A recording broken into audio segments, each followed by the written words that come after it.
Jadi plannya dia itu memang sangat terstruktur ya sebenarnya ya. Iya. Walaupun gini, menurut gua mungkin dia belum ngomong aja bro. Mungkin dia juga agak pusing dengan kualitas yang selama ini diandalkan tapi agak menurun. Iya kan? Apakah memang dia coba maksimalkan atau mungkin menurut lu dia ada request lagi nggak untuk naturalisasi baru lagi? Ini kan persoalan mengelola manusia, bukan Iya. robot. Setuju. Nah, internal itu yang menurut gue sih yang masih tanda tanya. Mampu nggak Igor Tolik menghandle itu, memelihara rasa lapar para pemain, juga dirinya, juga klubnya, juga semuanya gitu loh. Iya. Ini ngelola itu gitu loh. Dari U19 naik ke senior ya. Ya, Nanti lawan Oman sama lawan Mozambik. Iya, mau bahas mana dulu kita? Materi pemain, profesional squad. Lu oke nggak? Gue bertanya-tanya kenapa? yang mana nih? Yang 44? 44 Iya. itu berarti yang dipanggil TC yang kemarin. Iya, kok bisa ada Fajar Fatur Rahman sama Wahyu Pras tuh juga jadi pertanyaan buat gue tuh.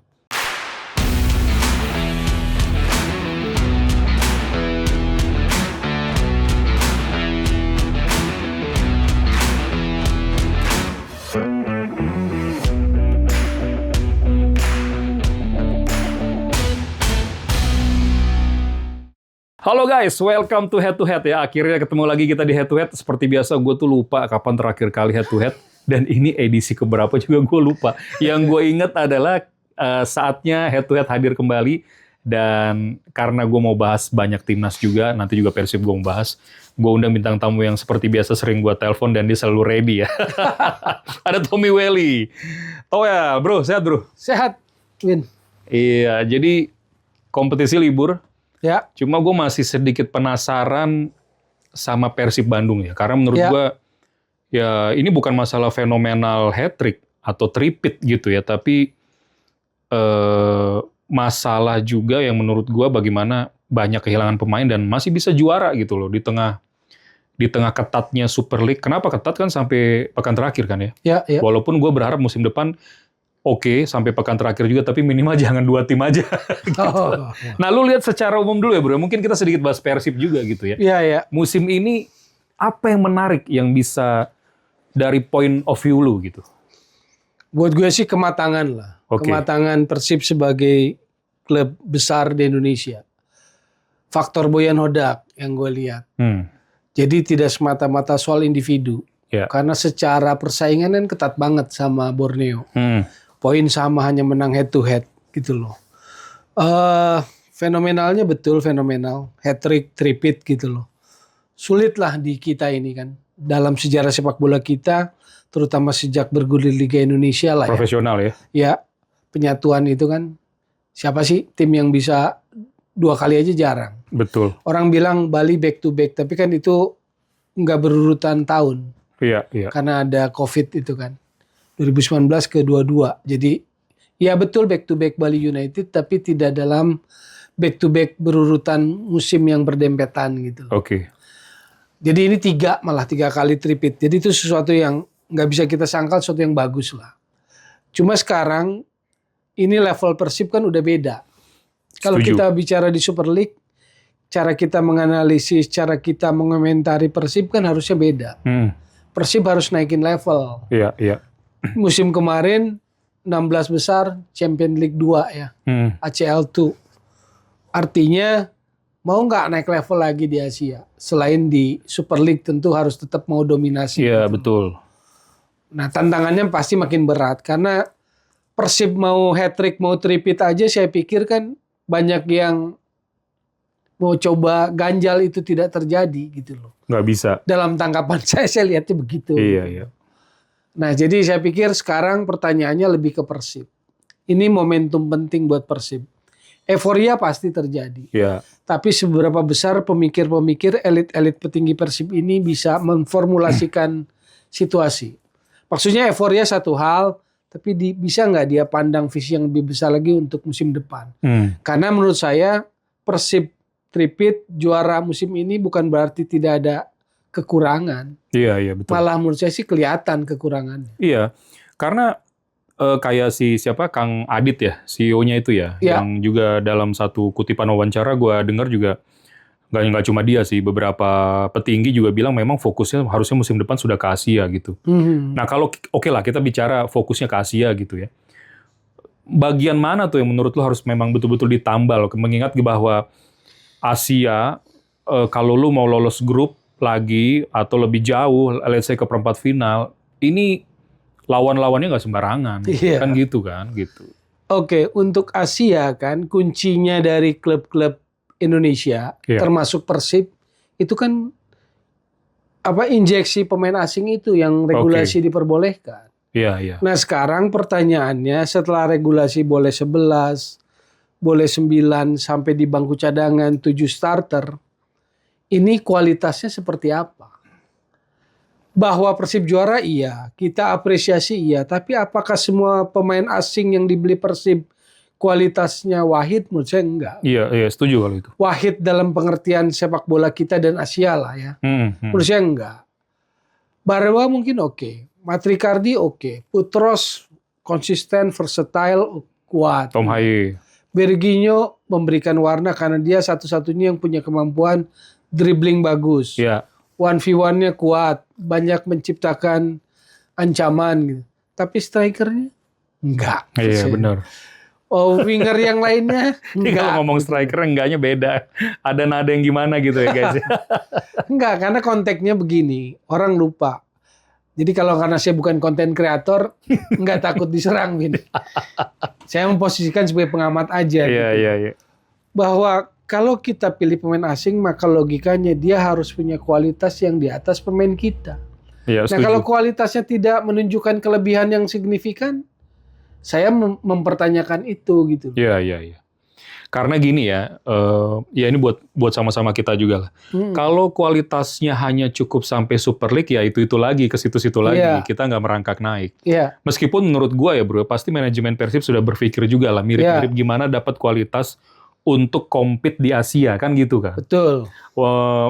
Kalau mau juara sulit, ya sulit. Tapi at least ngelawan. Ya, Kalaupun kita tersingkir tuh nggak kayak kemarin yang kan di Kemarin 16 Ratchaburi kalahnya lumayan tuh. iya babak 16, 1-3 nggak salah. Ini kita evaluasi dikit ya.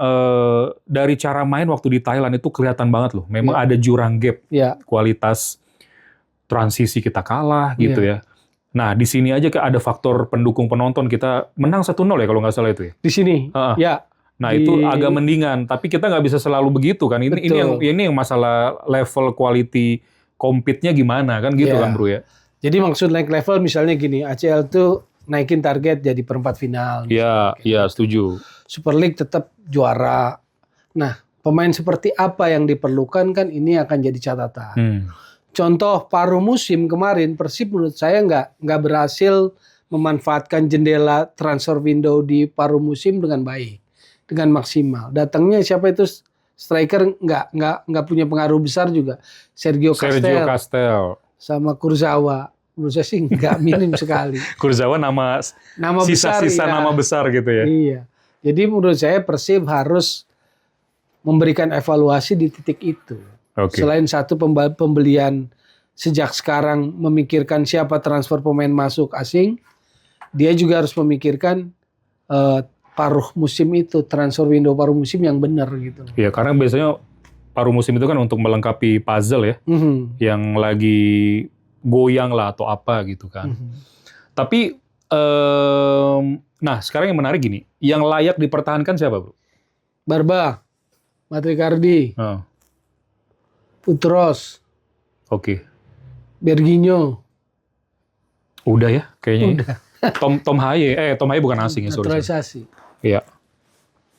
Tapi Barba ini menarik nih, karena Oke, kalau feeling gua hampir pasti pergi sih kayaknya sih. gitu ya. Ya kan selain diincar tim luar, Ya Yunani ya, pembaca-baca. gua kemarin. nggak tahu juga dia tuh sebenarnya kemarin apakah lebih karena profesionalisme aja atau memang dia masih belum betah. Ini kan kita masih nggak tahu. Oke. Tapi kemarin gue sempat ngomong gini, bro. Persib tetaplah Persib, benderanya jauh lebih besar dibanding Yes. come and go pemain dan pelatih kan. Betul. Gua rasa manajemen juga sudah harus bersiap lah soal Barba ini gitu. Iya. Jadi menurutku sih harus cari kualitas yang memang kuat di atas gitu. Persija individu malah menurutku sih kuat-kuat juga individu pemainnya gitu ya. Tapi gini, nah ini menarik. Lu pernah bilang nih, gue pernah lihat gitu ya, bahwa sebenarnya secara kualitas pemain asing Persija menurutku kan lebih baik Iya, individu. individu. Cuma maksud gue gini loh, ini kan kita menatapnya Asia. Oke. Apa menurut lu cukup pemain asing yang misal dimiliki Persija diambil Persib? Menurut gue sih kayaknya masih harus naikin lagi sih kualitasnya sih. Iya, kalau itu sepakat. Aku bicara tentang musim kemarin, Win. Oke. Striker Persib atau lini depan Persib dengan yang dimiliki Persija. Oh iya itu. Individu saya lihat bagusan Persija gitu. Iya sih memang kalau itu iya gue setuju juga sih. Cuma untungnya Boyan ini kan kematangan, bisa keseimbangan. Momentum yang lainnya bahasa lapangannya nih apak muncul Adam Alis bagus gitu. Artinya Boyan kan tahu kayak bioritmenya Adam nih, gue mainin. Iya. Di akhir musim kan banyak dia main tuh. Posisi starter sering kali main gitu loh. Dan kadang-kadang ini nggak ketebak loh pergerakannya. Gue kadang kalau siaran Persib itu ya, tiba-tiba dia bisa gerak kemana, tapi itu bikin peluang gitu loh buat Persib ya kan. Kelihatan Betul. gitu ada Malis tuh. Dan syutingnya sih bener menurutku sih ya. Maksudnya gini loh. Adam Alis tuh ada sedikit power lah dalam syuting. Oke. Tom Haye itu placing, Win. Iya. Iya kan? Iya. Tahu kan bedanya shooting power dengan yang placing? Iya. Kita placing Iya. lah. Kan udah nggak punya tenaga. Tapi Tom Haye itu menurut gue sih placing bagus. Tapi kalau shooting power nggak ada. Oke. Itu satu kan. Terus yang kedua Adam Alis nih. Nyambung sama yang lu suka ngomong. Gue sih ingetnya begini, Win. 2015 itu lagi top-topnya Evan Dimas. Adam Alis itu udah ada. Oke. Timnas SEA Games, Win. Adam Alis tuh. Cuma dia di bawah bayang-bayang kebesaran Evan Dimas. Oke. Orang ini memang kita ini terpukau sama anak muda yang sedang hebat. Namanya Evan Dimas. Nggak salah juga. Tapi waktu itu ingat. Peter Huistra pun sudah bilang. Waktu Peter Huistra di dalam di PSSI. Ini Adam Alis bagus. Dia bilang. Gitu. Dan waktu itu sama-sama. Seingat gue terakhir 2015 tuh SEA Games. Mereka main bareng. Nah, sekarang Evan Dimas kan udah selesai. Iya, Adam Alis masih main, bro. Nah itu. Jadi kadang siapa yang Finish. Kita lihat finishnya bukan startnya kan. Iya. Itu sepak bola yang lu sering ngomong itu. Karena lu ngomong Adam Alis tadi.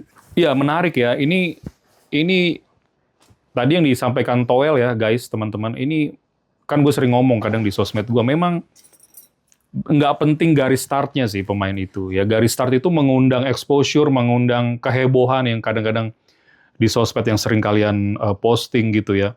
The next inilah, the next itulah. Tapi lihat deh siapa nanti garis finishnya. Itu Adam Alis sekarang konsisten banget ya. Membuktikan itu. Dan di level tinggi loh dia konsistennya gitu loh. Dia ketika Persib naik level dia masih bisa compete. Iya. Dan masuk pilihan di lapangan tengah. Dia main nomor 10 bisa, nomor 8 bisa. Iya, setuju. Kadang disuruh jadi nomor 6 juga bisa. Jadi kayaknya termasuk Adam Alis layak dipertahankan di Persib. Layak menurutku sih. Paling enggak mungkin dalam beberapa tahun inilah. Sepanjang kondisinya masih terjaga. Dia 32 ya kalau nggak salah. Iya. Seumuran ya sama Evan Dimas dong? Seumuran harusnya. Karena waktu SEA Games 2015 bareng mereka. Oh, menarik ini. Oke, kita ke Boyan Hodak yang sudah dipastikan mundur dalam tanda kutip. Ya. Ya, tapi masih ada di manajemen sebagai technical advisor. Tapi gue juga coba cari tahu kemarin soal Igor Tolik. Ya memang kapasitasnya juga sebagai pelatih kepala gitu kan. Tapi melanjutkan tongkat estafet dengan segala hiruk pikuk, dengan segala kompleksitas yang ada di Persib. Menurut lo seperti apa, bro? Berat. Menangani tim sekelas Persib berat. Apalagi dengan warisan tripit itu ya. Itu pasti berat. Cuma yang memudahkan adalah karena Igor Tolik juga bagian dari kesuksesan Persib sekarang. Iya. Alasan paling personalnya saya nggak tahu Boyan Hodak kenapa mundur. Cuma kalau secara kepelatihan, secara karir kepelatihan, momen apa lagi yang paling tepat selain hat-trick ini, tripit ini? Betul. Namanya akan tetap harum dan dia akan tetap diingat. Iya. Persib Bandung warga Jawa Barat pada umumnya dengan sangat harum, spesial gitu loh. Jadi menurut saya secara momentum, timing oke. Igor Tolik adalah berarti estafet yang smooth gitu loh. Seperti Pep ke Tito Villanova. sorry. Gue tahu arahnya kemana. Walaupun secara hasil kurang smooth ya. Oh gitu Waktu ya? itu kan. Kan masih hebat juga bukan? Iya, cuma kan nggak kayak Pep. Ya, Tapi ya. itu levelnya udah tinggi lah, bro. Ya, tinggi. Maksud gue agak kejauhan ini kan gini loh. Lu lihat nggak? Lu lihat nggak waktu dia dampingi lawan PSM? Tahu, ya lihat. Maksud gue bener-bener Boyan nggak ada di Indonesia saat itu kan. Iya, Barba nggak main loh. iya. Jadi memang itu gue highlights kenapa? Karena kalau dia draw Borneo menang di Persijap, gue rasa juaranya sekarang Borneo loh. Iya, betul. Dan dia bisa menang. Jadi maksud gue, yang gol detik terakhir lah ya. iya yang sundulan Matrikardi kan, Julio Julio Cesar. Iya. Tapi kan apa ya, dia ada bawa mentalitas itu ke lapangan sebagai pengganti Boyan kan nggak gampang gitu. Betul. Nggak gampang, tapi yang paling smooth makanya gue bilang. Jadi peralihan yang paling smooth gitu loh.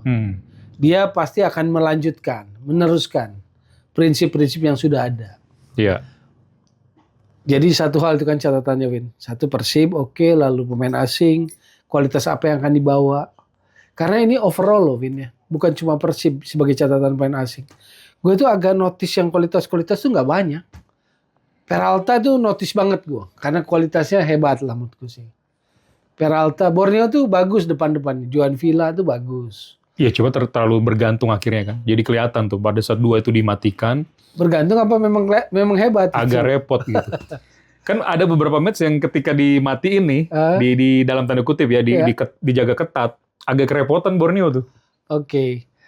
Iya mungkin di situlah ada tumpuannya ya. Tapi artinya maksud saya pemain asing yang menonjol tuh itu. Iya, kalau itu setuju gua. Persija siapa? Maxwell. Tapi Maxwell pelatihnya seringkali cadangan ya. Di akhir-akhir pertandingan saya lihat banyak cadangan. Alano, Maxwell. Alano menonjol. Cuma gampang diprovokasi aja. Iya, emosi kan. Fabio oke menurut gua. Iya. Siapa lagi ya? Ya kebantu juga ada Rizky Ridho sih yang makin matang kan. Betul. Gitu. Maksudku dari pemain asing yang datang itu hanya beberapa yang kita notice karena kualitasnya. Iya. Gitu. Nah, inilah catatan secara regulasi buat Super League menurutku sih. Maksudnya kalau gue nih ekstrimnya lebih condong 5 tapi yang kualitasnya bagus deh. Iya sih. Karena dengan begitu tetap memberi ruang buat pemain kita main gitu loh. Oh iya. Jadi iya, ada iya. concern itu. Alfreanda Dewangga gak main di paruh kedua, hampir banyak gak main.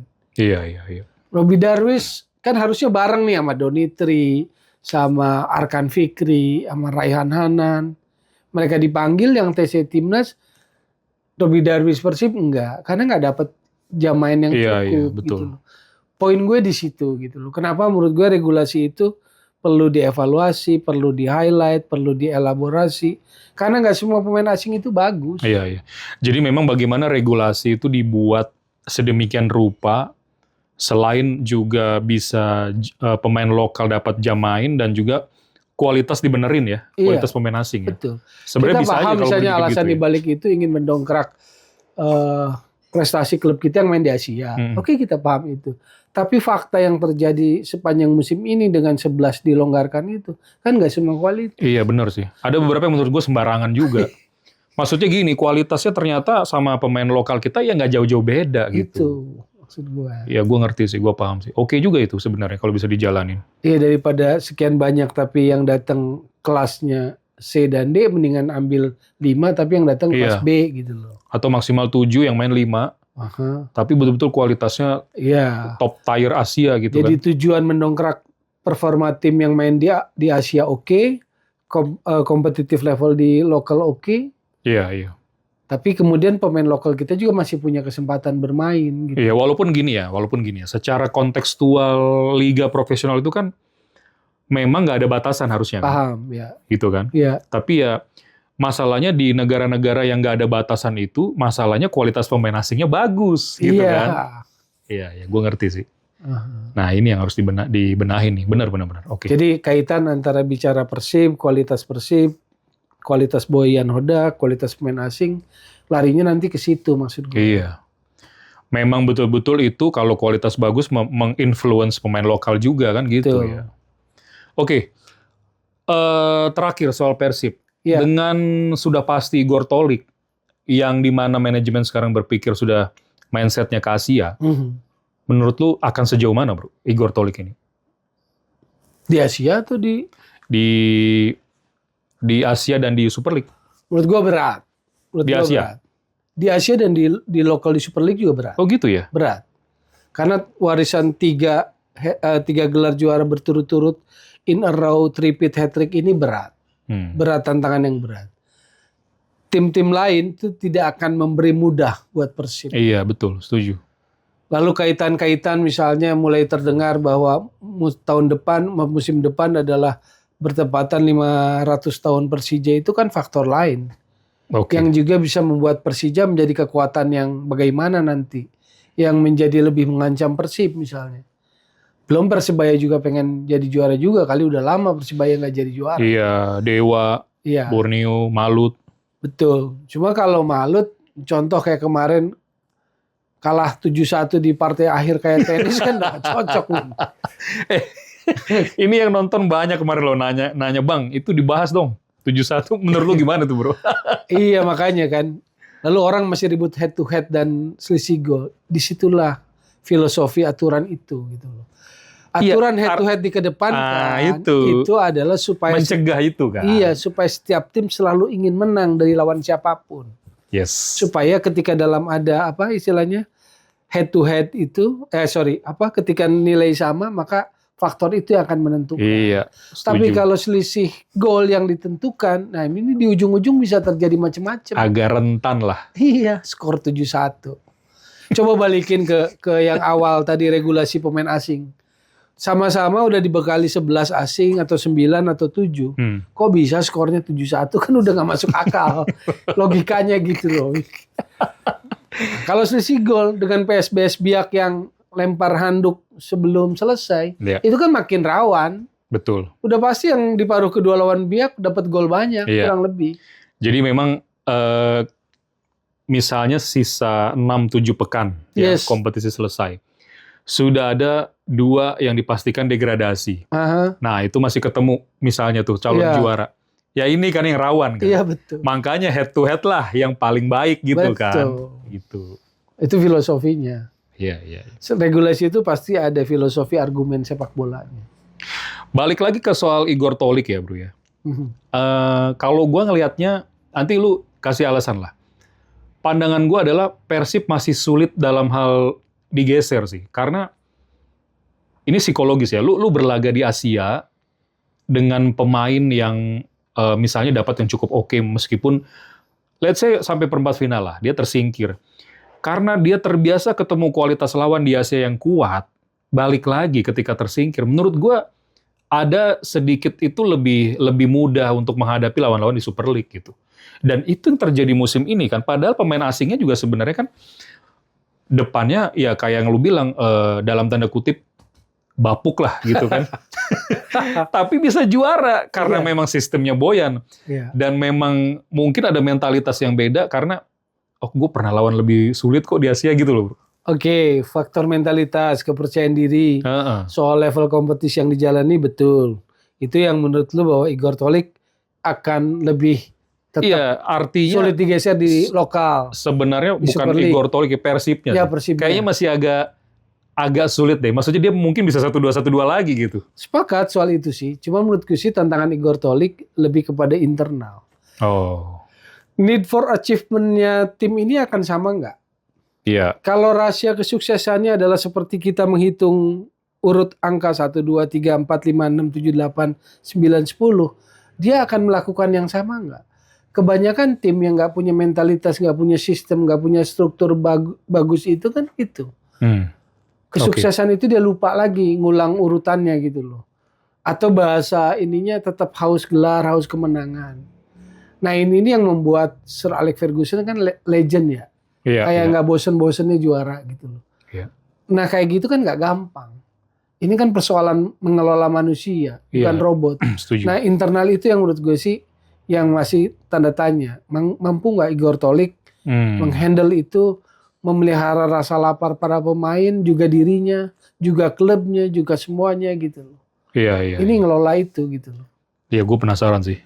Nanti kita lihat aja ke depan gimana ya teman-temannya. Jadi challenge-nya gede banget memang buat Igor Tolik itu. Dia cuma yang paling smooth ya, pilihan paling gampang ya dia kan. Iya, tapi itu juga pilihan paling tepat menurut gue ya. Karena kalau lu baru totally baru gitu kan, manajemen teknis bisa berubah semua kan. Betul. gitu. Cuma pertanyaan gue, emang kalau pelatih baru hambatan di klub-klub kita mayoritas ya, bukan Persib lah. Let's say Persib sudah ada warna, ada culture yang 3 tahun ini dibangun oleh Hodak lah, Boyan Hodak. Tapi kalau pergantian overall di klub-klub kita kan memang selalu terjadi. Kan? Ya itu kan yang sering kita bahas. Maksud gue gimana bisa sustain progres, filosofi. Orang tiap tahun ganti. Jangankan tiap tahun. Setahun bisa 4 kali ganti. Lu tahu sendiri ada kan yang begitu. Iya makanya gue merasa bahwa Super League kita, klub-klub kita di Super League nggak punya identitas. Iya. Apalagi filosofi sepak bola. Iya, setuju. Nggak ada. Itu masalah sih.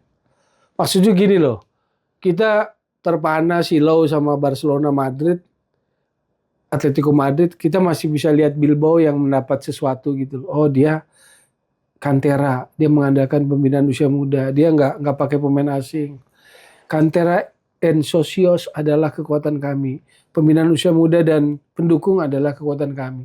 Maksudnya kita belajar hal lain gitu loh dari sepak bola. Oh, ada ya klub yang punya prinsip seperti itu, Bilbao gitu loh. San Meme gitu loh. Iya. Yang mereka anggap katedral kalau nonton di situ gitu. Iya. Terlepas bahwa Madrid dan Barcelonanya di atas, mereka nggak juara tapi ya Piala Eropa sih, Liga Eropa kan masuk dia. Iya, iya. Iya, ini kita harus banyak belajar di soal-soal gini. Nah, maksudnya makanya dari 18 ya contoh misalnya Persik kan gue lihat Spanyol semua tuh Win, kebanyakan kan pemainnya. Mungkin karena ownernya senang sama sepak bola Spanyol, tapi apakah identitasnya sepak bola Spanyol? Iya, iya. Identitasnya apa itu kan kita sulit menerjemahkan gitu. Persib juga saya kan nggak lihat. Hanya paling kalau kita bicara secara awam pragmatis lah Persib tuh. Kan nggak pernah spektakuler banyak gol. Paling banyak 3 kalau nggak salah apa 4 ya Persib tuh musim Iya, waktu Madura lumayan lah musim banyak itu. gitu. Iya, mereka pragmatis memaksimalkan bagaimana menjaga hasil tetap ada di puncak gitu kan. Dan itu berhasil ya, itu berhasil. Tapi kan itu bukan filosofi, bukan identitas. Iya, iya, betul, betul. Identitas tuh seperti Barcelona punya identitas, Madrid dengan Galacticosnya. Bahwa ketika dia ditangani oleh Fabio Capello dan Mourinho pragmatis, iya, berarti karakter pelatihnya. Iya. Pragmatis dengan mungkin meramu materi yang dia punya. Tapi filosofi timnya ya ada. Yang ini glamor kan, superstar, rumah pesepak bola terbaik dunia. Nah kalau kita turunkan ke level kita punya sepak bola, Persija, Persib, Bayangkara. Ya mirip-mirip begitulah, ya kan? Hah? Sekarang maksud gue gini, yang lu bahas filosofi itu kan sebenarnya juga nggak semua tim punya kan. Iya. Ajax ada. Iya. Arsenal adalah, Barcelona yang memang kental dengan hal begitu. Itu yang nggak ada di sini, Iya. ya kan? Bukankah itu DNA-nya sukses kan? Sukses Klub-klub memang. yang lu sebut itu kan karena punya DNA itu. Iya betul. Cuma Madrid pun menurut gua nggak ada filosofi pasti, tapi dia juga bisa sukses karena memang kekuatan finansial juga kan, Iya. exposure. Itu filosofinya kan. Iya. Nah kalau kita filosofi sepak bolanya apa? Kan nggak ada. Nggak ada identitas memang. Iya. Di gue sih nggak ngeliat di klub-klub itu ada identitas yang ngebangun itu nggak ada sih memang. Ya silakan lah untuk klub-klub di Super League kalau memang mau ngebangun itu silakan juga, nggak masalah juga. Cuma kadang-kadang Harusnya filosofi itu kan dipancangkan atau bendera itu disuntikan oleh yang namanya direktur teknik kan, atau direktur sport lah, iya, atau dia mengemban 2 tugas itulah. Kan harusnya itu. Tapi faktanya di kita, di klub-klub kita kan hanya kayak gugur kewajiban karena itu masuk regulasi. Iya. Dan gua rasa juga khawatir bangun begitu tiba-tiba degradasi, Bro. Susah aja di situ. Capek-capek begitu gitu. Iya, degradasi. Ya kan? Susah kalau kayak begitu. Inilah memang memang segala sektor sih emang banyak banget yang harus dipikirin sih menurut gua sih. Oke, jadi Persib musim depan kita lihat aja. Igor Tolik menurut lu susah gitu ya? Nggak akan dapat tantangan yang berat. Iya, tantangannya berat. Iya. Tapi kesimpulannya sih menurut gua sekarang bukan jaminan, ada 2, bukan jaminan berhasil, bukan jaminan gagal juga gitu. Iya. Ya, kita tunggu aja sih. Pembelian menjadi kunci menurut gua sekarang. Ya. Berani nggak dia pembeli pemain lokal? Tapi siapa pemain lokal yang bagus? Ada Kalau mau Malis. heboh dia beli Rizky Ridho lah. Oh iya. Rizky Itu Ridho dari kalau sampai Persija, ke Persib, Persib, wah dominasi langsung. iya. Kan rame juga, hidup kan. Iya. Atmosfer menjelang kompetisinya itu. Orang kemarin ada bercandaan tuh teman-teman gue itu kalau sampai misalnya Aiman Hussein tuh ya kan striker Oh, iya, bagus iya. ke Persib misalnya. Mungkin yang bisa ngelawan Rizky Ridho katanya. Nah kalau Rizky Ridho-nya diambil juga ya selesai. Iya. Iya kan? Epicentrumnya dapat ya. Iya, Ini itu kan soal kan bisnis juga. iya, menurut gue Rizky Ridho sih udah one of the best lah di back di Asia bahkan ya. Iya. Di Asia, Masuk lah menurut saya sih. Nah salah satunya kunci keberadaan Persib yang jangan dilupain ya karena dia punya home base yang tetap Iya itu juga sih. GBLA, Gede Betul. Bage. Terbantu tadi kita sudah ngobrol ya. Iya. Maksudnya ekosistem sepak bola mereka tuh bahkan Pemda pun ngebantu gitu, Iya. nge-support kan. Iya. Gitu. Belum lagi basis fansnya. Ya udah kita lihat aja ya bro musim depan ya. Siap. Gortolik seperti apa. Gue sekarang bahas U19 sedikit aja. Ya. Ya anggap aja ini pemanasan lah sebelum nanti kualifikasi Piala Asia kan Ya. untuk Nova Arianto. Tapi sekarang banyak materi pemain dari U17 yang kemarin, estafetnya gitu. Ya. Dengan kualitas yang kita punya di AFF dulu deh. Nanti kan mulai hari Senin Tanggal tanggal 1 1 lawan Myanmar. Di Cukup Medan nggak? ya. Secara kualitas cukup nggak menurut lo bro? Menurut saya cukup. Materinya cukup. Nova juga ambil banyak pemain yang memang jebolan pernah dia pegang. Iya. Menurut saya sih cukup untuk compete. Bahkan untuk bisa jadi juara AFF U19 tetap harus optimis lah. Oh gitu ya? Artinya kan lawan-lawannya tetap akan, atau pesaingnya akan tetap antara Vietnam, Thailand. Ya betul. Itu aja. Oke. Grupnya kan Myanmar, Timor ya. Timor Leste Timor sama Leste, Vietnam. Kalau bisa juara grup. Karena kan juara grup 3 lolos sama runner up terbaik. Oh iya. Kalau kepleset paling buruk harus runner up terbaik lah. Hmm. Tapi menurut gue dari materi yang ada oke lah. Walaupun yang diaspora kecuali Matthew Baker, yang lainnya belum gue nunjukin. lihat banyak. Ah, Karena kan masih baru kan, baru direkrut sekarang. Siapa tuh gelandang Janedin siapa tuh yang dari Sydney kan? iya. Itu kan belum lihat tapi katanya bagus. Tapi ya kita mau lihat nanti aja. Iya. Matthew Baker ada di belakang, Putu Panji masih ada. Tapi yang gue senang dari generasi ini sebetulnya, atau bukan senang lah, favorit itu Nazril Alvaro yang Persib sama itu yang Malang itu yang sekarang di Bayangkara, kok jadi lupa. Elvandra atau siapa? Evandra Floresta. Elvandra Floresta. Oke. Itu gelandangnya masih ada. Depannya Arkan itu ya. Kakak Arkan kakak masuk. Iya. Meskipun ya ini dilema kita lagi ya. Meskipun ada beberapa pemain yang sudah di klub tapi jarang dapat tempat gitu kan. Misalnya. Ya Arkan kakak itu. Oh iya, Persis tuh.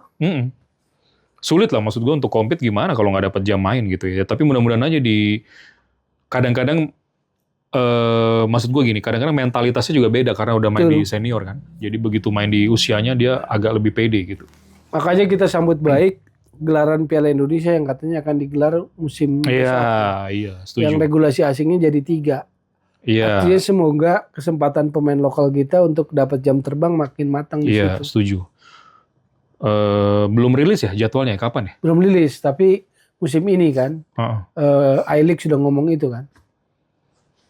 Berarti kita tunggu juga siapa broadcasternya. Iya. Semoga MTek lagi. ada yang seneng, ada yang marah juga pasti. Jadi menurut gue sih ya betul soal jam terbang itu concern lah. Iya. Karena kalau enggak Arkan kakak nggak dapet jam terbang. Iya, Goli di Persija kasihan. juga nggak dapet. Kecuali main di EPA kan gitu. Makanya gue khawatir lama-lama hilang gitu Iya. dari peredaran. Kasihan juga. Sementara kalau kita bicara talent, one of the best Indonesia ini kan. Iya. Talent awal loh ya, Iya, talent iya. mentah gitu. Talent itu kan harus dimatangkan katanya. Iya. Jadi menurut lu peluang juara, walaupun kita sama-sama tahu di kelompok usia juara nggak penting gitu ya. Betul. Tapi peluang untuk ke arah sana cukup besar ya? Iya.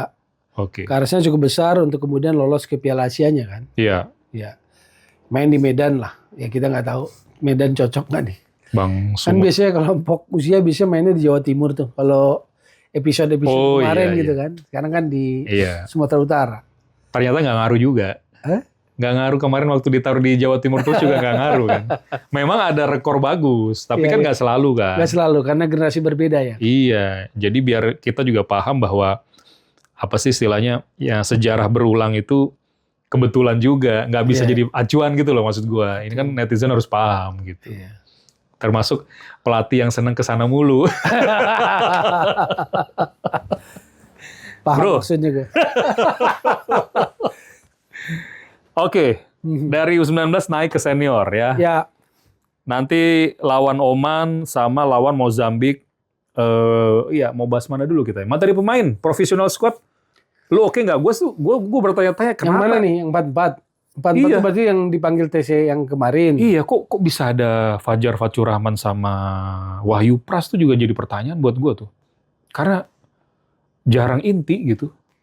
Oke, professional squad yang kemarin TC 5 hari, 26 sampai 30 itu kan yang untuk proyeksi AFF.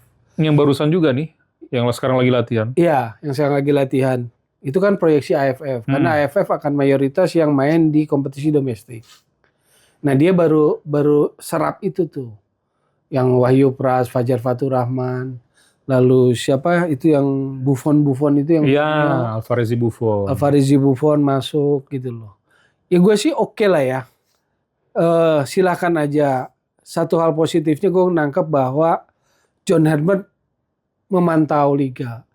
John Herdman ingin angkat kualitas lokal. Iya. Karena dia sadar bahwa yang naturalisasi, yang FIFA Matchday kemarin belum tentu bisa main AFF. Jadi dia mau coba maksimalkan potensi lokal untuk AFF yang TC kemarin itu. Pertanyaan gue sih satu, Ferrari kan habis cedera, habis operasi atau Iya, apalah. iya. Lama nggak main, kok dipanggil ya? Oke. Ini berdasarkan potensial atau performan ngambilnya. Kalau potensial biasanya di kelompok usia, karena masih fase development. Atau kayak seorang Marcelino, oke lah, dia masih taruh itu di pot yang tersendiri gitu loh. Iya, oke. Tapi kalau Ferrari nggak main terus masuk timnas, ini dasarnya apa? Ya itu. Kakak nggak dipanggil, padahal kita tahu dia tim juara, mentalitas juaranya ada, terwarisi kan. Dan dia main cukup banyak juga sepanjang musim ini. Dia aturan 2-3-nya musim lalu kan diisi oleh dia kebanyakan tuh. Iya, iya. Makanya Robby Darwish nggak banyak main di situ. Makanya itu tadi kaitan gitu. Yang siapa? Arkan Fikri masuk, Raihan Hanan masuk. Robby Darwish enggak, karena nggak banyak main, nggak Iya, kelihatan gitu loh. Nah, gue mempertanyakan itu Ferrari kepada pilihan John Herdman gitu loh. Jangan gini gitu, pemilihan itu jangan menimbulkan tanda tanya atau dugaan yang nggak bagus. Apa karena dia Bayangkara, di Bayangkara ada Marji manajer timnas gitu. Jadi jangan gitu. Nyerempet nih. Harus clear gitu kan. Iya. Harus clear timnas itu. Tapi bukannya beberapa match terakhir dia main ya? Gue lihat ya. 5 bulan nggak main ya, Win. Cederanya kan Iya. kayaknya meniskus deh. Sebenarnya ya memang kadang-kadang kontroversi itu nggak selalu ada ya kan. Lu tahu Thomas Tuchel juga dihajar ini kan? Ya Inggris. Ini kan juga jadi pertanyaan. Maksud gue mungkin apa karena memang ada selera pribadi, tapi kalau selera pribadi ya Sulit ya. kayaknya nggak ketemu gitu ya. Iya. Buat gue sih gini prinsipnya, objektif aja kita taruh. Pemain bagus di mata pelatih manapun. Iya, betul. Itu aja standarnya gitu loh. Maksud gue fairness-nya gitu loh. Kan dia melihat dari kompetisi. Yang ini main, yang ini nggak main. Kok pilih yang nggak main gitu. Jadi soal fairness-nya.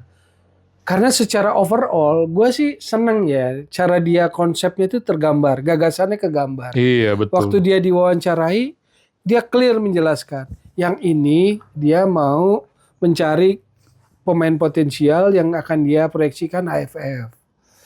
Yang kayak Ezes, Calvin Verdong dan sebagainya, dia akan taruh buat FIFA Matchday. Iya. Karena sulit mengharapkan mereka main di AFF. Jadi AFF akan mengandalkan yang main di Super League gitu kan. Jadi buat gue sih clear itunya gitu. Nggak ngomong yang aneh-aneh. Jadi kita pun diajak cara pemikiran bola yang benar gitu. Iya, setuju gue. Jadi pada konteks itunya gue positif. Tapi dari hasil pilihannya ada yang memang beberapa gue pertanyakan gitu loh. Iya. Tapi kan belum final ya. Mungkin aja nanti setelah mulai fix squadnya akan banyak pencoretan kan. Betul. Ya dari 2-3 ini kan pasti dia akan pilih mana yang untuk AFF kan. Iya. Termasuk bisa menjaga gawang Hernando Ari sekarang udah nggak ada. Yang masuk Riyandi kegeser. Riyandi, betul. Riyandi dari Persis Solo. Kan kalau bahasa awamnya bagaimana mungkin kiper yang dari tim degradasi kepilih timnas Iya, itu sementara jadi yang pertanyaan. Teja Pakualam kan? Teja Pakualam nggak masuk kepanggil. juga. Hernando Ari juga kan. Iya, betul. Persebaya ada di 6 besar lah gitu. Yang kedua kalau bicara Hernando Ari, tahapan semua timnas itu sudah lalui. 16, 18, 20 betul. SEA Games gitu loh. Kok ujungnya nggak dapet? Ini kan saya bicara tentang proses timnas. Kalau kiper itu namanya Edwin Setiadinata, gue juga akan tetap ngomong gitu. Jadi bukan persoalan itu Hernando Ari. Iya. Tapi lu udah bagus ya. Semua tahapannya lu ini. Kok ujungnya belum dapet? Lu di kompetisi juga main kok reguler gue lihat gitu. Iya. Jadi ada beberapa yang mungkin sebagai pengamat gue belum dapat penjelasannya. Jadi gitu. pertanyaan lah ya. Iya, belum dapat penjelasannya. Nah, oke lah. Nanti kan kita tinggal lihat final Kalau squad. striker tetap kayaknya kecuali Excel kan masuk weh. Itu. Yang kita sebut masuk. Iya. Gue penasaran. Kecuali Sihran aja yang gue sebut kagak masuk. Nggak berat lah kalau itu. Kalau Excel memang Taufik Rustam siapa? Malut nggak masuk. belum, itu masih muda itu. Tapi Catur Pamungkas yang gue bilang masuk 11 terbaik liga, Win. Iya, konsisten sih dia memang di Persebaya. Cuma faktor emosionalnya aja harus lebih tenang dia itu. By the way ya bro ya, kita kan nunggu final squad aja. Nah setelah final squad itu sudah ada, nanti kan siap berlaga nih ya, lawan Oman, lawan Mozambik. Mengacu dari yang kemarin cara main, terus melihat lawan di depan, Oman dan Mozambik, lu ngeliatnya seperti apa? Satu, pilihan lawan realistis. Lawan yang akan menguji tapi juga bisa membuat capaian tujuan timnas tercapai, misalnya perolehan poin untuk FIFA ranking. Yang kedua, besok di Juni ini kan orientasi tim-tim besarnya mayoritas Piala Dunia. Jadi ini menurut gue sih lawan available yang paling bagus lah. Ya kan, misalnya Oman 79, Mozambik 101. Jadi kalau head to head dapat draw dapat menang, poin kita nambah. Iya, betul. Kalau dari sisi itunya. Yang kedua ya pasti main di kandang ya ada potensi ekonomi aja kan, itu satu lagi. Untuk modal menghadapi agenda-agenda berikutnya. Iya. Dari cara main yang kemarin, John Herdman menurut lu gimana? Menjanjikan menurut gue sih. Menjanjikan ya? Menjanjikan. Apa improvisasi apa yang selama ini nggak terlihat? Yang terlihat dari John Herdman lebih positif. Lebih berusaha dominan menguasai permainan. Dan satu yang menarik, dia bukan mengingkari bahwa kita kekurangan striker nomor 9 ya. Dia mengakui itu. Cuman rupanya dia punya pemikiran lain yang menurut gue sih sepakat lah. Bahwa kita harus bikin pemain lain semua berani bikin gol. Nggak bertumbuh pada nomor 9. Atau bahasa teknisnya itulah seorang pelatih. Ketika nomor 9 yang ideal nggak dapet, maka dia harus bikin yang lainnya bagaimana. Iya, betul. Setuju sih. Kan biasanya gini, kalau nomor 9-nya nggak produktif, pelatih kadang bikin suruh gelandangnya lebih bagus lah. Kasih bola-bola yang lebih enak buat striker, bola-bola yang di area penalti yang lebih ini gitu. Iya. Jadi kadang gelandang yang digenjot juga untuk ini gitu. Dan perubahan itu, improvisasi di lapangan itu memang positif kelihatan ya bro. Iya. Dan fleksibilitasnya kan enak kelihatan. Setuju gua. Pertama saya pikir mau main 3 tapi ternyata 4. Rizky Ridhonya agak ke kanan, Dimitrinya naik gitu. Fleksibilitasnya enak aja saya lihat. Jadi kalau bicara fleksibilitas itu kreativitas ya, ide-ide baru yang dia bawa gitu kan. Gue yakin lu seneng sih dibanding sebelumnya. Iya, karena mungkin ya kayak lu juara lah Arsenal, tapi fokus gue kan pada farewell-nya Pep gitu. Jadi poinnya sepak bola pada akhirnya itu. Dia memberikan sepak bola yang memberikan sukacita pada banyak orang. Terlepas dari hasil ya? Iya, terlepas dari hasil kan. Terima kasih kamu memberikan sepak bola yang akhirnya kami lihat banyak kegembiraan. Iya, legasi lah. Iya. Legasinya jelas. Ya, trofinya banyak. Filosofi lah ya. Bukan sepak bola yang menang kalah gitu. Yang krem de la kremnya lah. Yang membuat kita jadi manusia sebagai pecinta bola tuh rasanya dapat vitamin gitu loh. Dapat makanan enak gitu loh. Gue mau cerita bro. Jadi gue sempat dihajar netizen juga. Gara-gara dibilang gue nggak menghargai STY. Padahal ini salah nangkap aja mereka nih. Jadi gue tuh bilang gini. memang betul lah kalau dibilang pondasi dia yang bangun walaupun nggak lepas dari peran naturalisasinya kan. Gue tuh cuma bilang gini waktu itu, tolong dilihat pemain naturalisasi yang di era ST itu lagi di top performnya, lagi di peak-nya lah. Nah, sekarang jawab pertanyaan gue, udah nggak ada yang ngomong lagi. Maksud gue gini, yang sekarang masih dipanggil, apakah sama performnya sama yang waktu era ST? Kan enggak. Iya. Itu yang membuat gue kenapa effortnya John Hartman lebih gitu loh. Itu, maksud gue itu. Karena kalau sekarang STY pun balik lagi, dia pasti pusing juga ngelihat pemain yang dulu dia lihat bagus, kok menurun gitu kan. Ini loh masalah-masalah ini. Tapi masalah ini kan masalah biasa di dinamika ups and down pemain timnas kalau negara sepak bolanya maju. Iya. Yang turun tinggal dicoret aja kan. Iya. Dia panggil yang lagi naik. Iya. Walaupun capsnya masih 0 di Iya. timnas. Tapi itu kan dinamika. Iya. Nanti yang jeblok lagi naik lagi, lu kepanggil lagi next kan gitu. Itu biasa, Mak. Di kita yang kolam pemainnya sedikit, itu lagi maksud gua. Ini nggak nangkap nih netizen maksudnya. Padahal gua membuka logika sepak bolanya gitu. Makanya kemarin sih atmosfernya nggak sehat lah kalau gue ambil kalimat singkatnya gitu ya. Tapi ketika dia di FIFA Matchday 2 itu, gue nggak peduli hasil, tapi gagasan apa, konsep apa, ide apa yang dia memainkan, gue ngelihat itu. Oke. Jadi semoga dia bisa terus advance ya. Iya. Dengan mendapatkan pengetahuan-pengetahuan baru, potensi baru dari pemain lokal. Kan kemarin Ricky Kambuaya nggak main, tapi kan untuk AFF dia tetap masukkan. Iya. Siapa tahu dia bisa melihat Ricky Kambuaya secara lebih utuh, komprehensif, naruh di mana. Karena lu bayangin sebetulnya kalau soal gelandang-gelandang serang, ada Beckham, ada Marcelino, ada Ricky Kambuaya. Ini kan kuat semua juga pegang bola. Betul. Ini. Betul sih. Yang kalau pemain Malaysia sama Singapura nggak punya yang kayak begitu. Iya benar. Ya kan? Malaysia Singapura nggak punya. Yang sebenarnya tipikal gelandang-gelandang klasik yang berani penetrasi gitu. Pegang bolanya bagus. Iya. Yang kontrolnya jangan kayak Ramon Tangkel lah. Atau William Barros. Dia Boboto. hebat ya jadi. Boboto jangan marah ya. Ini Boboto juga nih. Ini besar di Bandung nih orang nih.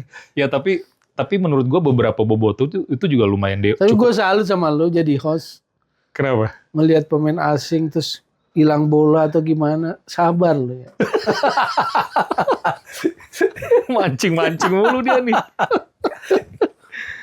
Kan harus terlihat profesional, bro. Gitu ya. Walaupun dalam hati gemes juga. Tapi lawan Oman peluang gimana, bro? Menurut gue sih ada Indonesia lah. Sebetulnya kan posisi kemarin terakhir sama ya, round 4 ya. Sama-sama tersingkir juga. Dia kan Qatar, Uni Emirat Arab, Oman. Iya. Dia terakhir. Pergantian pelatihnya juga sering tuh. Iya. Kalau kemarin kan Carlos Queiroz tuh.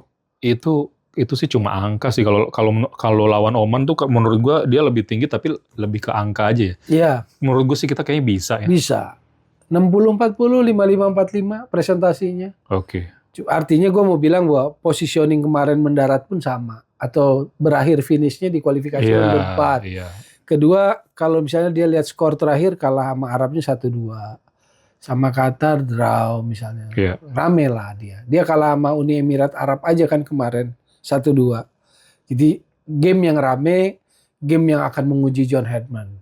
Oke. Tanpa Jay Izes. Karena cedera katanya. Iya.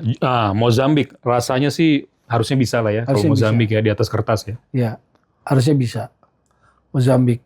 Paling ada beberapa pemain yang main di Eropanya dikit juga. Iya. Yang main di Sunderland tapi kan nggak menonjol. Gua rasa itu juga bagian dari perencanaan John Hartman sebelum AFF nanti kan. Iya. Jadi kerangka, nah ini dia, kerangka tim sambil melihat progres pemain menjelang AFF plus mana yang memang lagi konsisten menonjolnya, ya kan? Betul. Tapi Ini kalau penting FIFA banget Matchday termasuk dengan yang pemain-pemain naturalisasi yang dari luar itu kan kelihatannya proyeksinya untuk Piala Asia 2027 ya? Januari. Nah itu akan fix di November berdasarkan dia punya timeline kan. Yes. Nah gue demen kayak begitu gitu. Jadi dia bicara bola. Jadi dia udah punya konsepsi, punya timeline gitu. Jadi untuk yang ini nanti akan selesai di November itu udah nggak ada coba-coba lagi. Ini materi yang buat Piala Asia. Tapi sekarang gue lagi mencampur atau mengaduk-aduk mana yang akan gue taruh di AFF, Ya, mana yang gue betul. taruh di FIFA Matchday. Iya. Meskipun juga bisa aja yang di FIFA Matchday dan di AFF pun tetap ada kan. Iya. Yang bersinggungan, beririsan bisa. lah. Iya. Tetap ada juga. Ini kan masalah kebutuhan kan sebenarnya. Betul. Gitu. Kan belum final kan. Iya. Makanya dia minta TC pendek begini di sela-sela ini kan. Iya. Kan nanti ada ini juga bro, ada ASEAN Championship ya. Yang September yang terbaru ya. Bikinan baru FIFA Bikinan kan. FIFA. Itu mungkin materinya juga gimana ya? Karena September rencana kan kita mulai liga tuh tanggal 4. Apakah nanti diliburin lagi untuk ikut itu kan masih belum tahu nih. Tapi kalau agenda FIFA otomatis sebetulnya kan bisa ya. Itu kan September ada FIFA Matchday. Ada juga FIFA Matchday ya. Ada FIFA Matchday. Maksudnya mungkin di situ dipakai. Periode itu yang dipakai. Iya. Kalau itu periode dipakai ya 2-3 pertandingan mungkin bisa main itu. Pemain-pemain yang dari luar. Sekalian ya. Sekalian aja. Karena biasanya kan jendela FIFA Matchday selain judi itu adalah September, Oktober, November. Iya. Nah November terakhir saringan terakhir tuh. Katanya kalau berdasarkan apa yang dia omongkan ke berbagai media kan November dia sudah dapat fix untuk Piala Asia. Jadi plannya dia itu memang sangat terstruktur ya sebenarnya ya. Iya. Walaupun gini, menurut gua mungkin dia belum ngomong aja bro. Mungkin dia juga agak pusing dengan kualitas yang selama ini diandalkan tapi agak menurun. Iya kan? Apakah memang dia coba maksimalkan atau mungkin menurut lu dia ada request lagi nggak untuk naturalisasi baru lagi? Kalau request mungkin ya. Tapi apakah akan bisa dieksekusi seperti kemarin?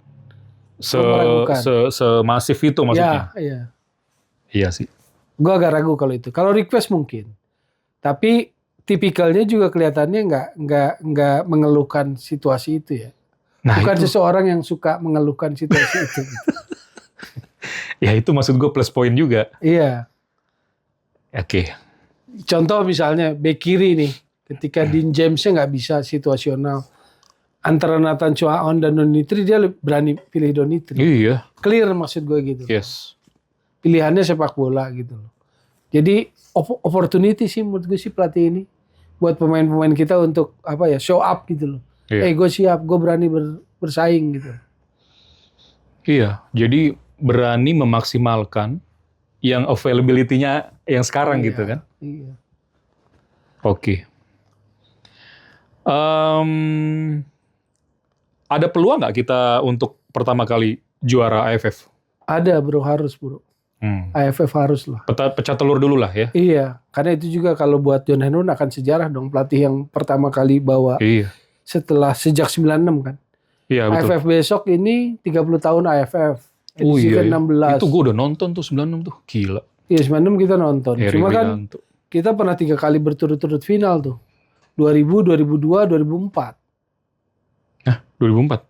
2000, 2002, 2004 kita tripit final. 2004 tuh final ya? Iya, tapi kalah semua. Oh, 2010 final juga kan? 2010, 16 sama 2. Nggak, maksudnya kita paling banyak ke final sih memang. 6 kali. Iya. 6 kali final semua gagal. Jadi harus lah. Karena itu juga akan menaikkan moral kepercayaan diri. Satu step Asia Tenggara dapat gitu. Iya. Oke, kita lihat aja ya bro ya. Iya. Terakhir bro. Mikel Arteta, juara Premier League. Top lah. Gini. Pohon kepelatihan. Lo orang bola paham. Maksud gue ini esensi. Pohon kepelatihan Guardiola. Esensi kompetisi. Ya. Emang lu setuju kalau dibilang lawan pesaingnya bapuk-bapuk? Emang kompetisi begitu? Enggak. Masa begitu? Ini kan masalah respons reaksi ketika tim underperform aja kan? Iya. Dan itu kan memang kadang-kadang, bukan kadang-kadang sih. Kompetisi itu pasti ada masa underperform kan? Tinggal lu respons pelatih gimana kan? Atau transisi tim. Iya. Kayak City itu kan transisi itu. Iya. Kan tinggal kemampuan lu untuk mengubah itu menuju hasil yang baik gimana gitu kan? Ini yang kadang-kadang begitu kompleks yang orang nggak paham sih menurut gue. Kayak Liverpool, kayak eranya Salah kan selesai nih. Betul. Tapi seberapa cepat klub itu punya ini. Iya, maksud gue itu nggak bisa jadi alasan kalau gagal. Karena pertama yang ikut kompetisi itu 20 tim semua kan pasti juga mau menang, mau juara. Tapi kan cuma bisa satu, banyak faktor gitu. Enggak lah, kalau hebat ya hebat aja menurut gue sih. Arsenal tampil. Arteta juga udah beberapa kali di ujung kan. nyaris. 3 kali runner up. Ya, dan sekarang dia dapet kan. Iya. Jadi hebat lah. Dan dia dari lulusan Barcelona, bro. Jadi derby lulusan Barcelona, alumni Barcelona. Nah, karena lu nyinggung Barcelona ya, gue cuma mau bilang gini. Barcelona itu nggak akan bisa seperti sekarang kalau Cruyff nggak datang, ya nggak? Iya. Iya dong. Tuh, dia yang memodernisasikan La Masia. Nggak, gue mau mundur ya, karena gue sempat baca tuh kemarin nggak sengaja. Itu kan waktu musim 73-74. Ini sekalian nih buat netizen. Jadi ternyata ada voting untuk milih kapten di Ajax. Mungkin lu nggak tahu nih ceritanya. Nggak, kalau ini. Dia nggak kepilih, bro. Yang kapten siapa? Kalau nggak salah Piet Keizer. Kalau gua nggak salah. Keizer. Itu dia marah. Karena menurut dia harus jadi kapten. Tapi di voting nggak ada, maksudnya dia kalah lah pemilihan voting. Dia nelpon agentnya untuk hubungi Rinus Michels, gue pindah aja ke Barcelona. Oh gitu. Karena dia jadi kapten di sana. Dan Barcelona juara. Kan gila nih orang kan. Piet Keizer sama Johan Cruyff ya? Iya. Jadi kalau gua analogikan ke Persib, Piet Keizer itu Mark Klok, Johan Cruyff itu Tom Haye. Ya ini selingan Piet aja. Keizer memang gelandang itu. Iya, bagus juga. Iya, gelandang ininya lah. Jadi kalau ada Xavi, ada Iniesta, ada Busquets-nya gitu. Iya. Cuma gila loh, maksud gue orang itu gila sih. Sangat visioner, sangat... Ya filsuf sepak bola lah, buktinya kan ucapan-ucapannya, Iya, analisisnya. maksud gue gini loh, lu boleh kontroversi tapi lu ngebuktiin Iya. gitu. Jadi itulah bintang yang sesungguhnya, karena banyak teman-teman gue juga ngeledek, tapi kan nggak pernah World Cup. Come on, lalu sempit banget kalau ngomong gitu. Cuma warisannya kan gila loh. Iya. Legasinya. Legasinya sepak bola modern, La Masia. Belum lagi waktu ada cerita bro di Ajax nggak diperpanjang kontrak karena dianggap udah tua, sakit hati, pindah ke Feyenoord, juara Feyenoord, iya. kapten dia. Iya. Kan orang gila itu, harus diakui ya. Jadi Barcelona menurut gue bersyukur lah karena Cruyff gitu. Asik. Tetap masuk di situnya ya. Iya dong. Coba lu bayangin nggak kalau Cruyff nggak pernah ke Barcelona? Iya. Mungkin jadi kayak Spanyol aja. Kira-kira gitu ya teman-teman ya. Thank you ya udah menyaksikan head to head. Derby alumni Barcelona gitu. Iya. Karena lu Arteta kan. Udah pasti lu pilih Arsenal dong. Iya, yang menarik ya, musim depan kan Pep nggak ada. Normalnya, walaupun gue bisa salah. Kemarin gue juga ngomong di podcast mana tuh, gue bilang normalnya harusnya Arteta udah mulai kayak Pep mendominasi, harusnya loh. Karena pelatih-pelatih yang lain tuh kelasnya mungkin secara pengalaman di bawah Arteta. Coba siapa? Pelatihnya baru Enzo Maresca di City, Carrick di MU. Oke, ada Xabi Alonso lah. Kalau tiba-tiba ngecun, kita kan juga nggak tahu. Arne Slot. Gimana Arteta? Nah, lu coba dari lu aja deh. Ini kan harusnya diuntungkan kan? Unggul lah. Iya. Gurunya banyak juga dia. Udah banyak guru. Iya, bener. Wenger udah pasti Pep. gurunya. Pep. Jadi saran gua buat Pep ya, ke timnas Belanda aja. Iya dong, ya kan biar juara dunia gitu. Bro, thank you ya. Sama-sama. Thank you. Iya. Nanti kapan kalau pas Suka ini- kemana-mana jadinya ngobrolnya ya. Iya, tapi kalau paham bola begitu sih. Senggol-senggol. Senggol-senggol. Nanti kapan-kapan lah kalau pas lagi momennya apa, gue undang lagi ya. Iya, Beb. Oke, teman-teman, thank you yang udah menyaksikan head to head. Ya, ini tadi ngalur ngidul bahas Persib, Timnas, kemana-mana ya. Seperti biasa, gue selalu visinya adalah head to head itu nggak cuma ngasih informasi sepak bola, tapi kalian lebih paham lah menggunakan logika sepak bolanya. Oke, sampai ketemu lagi. Bye.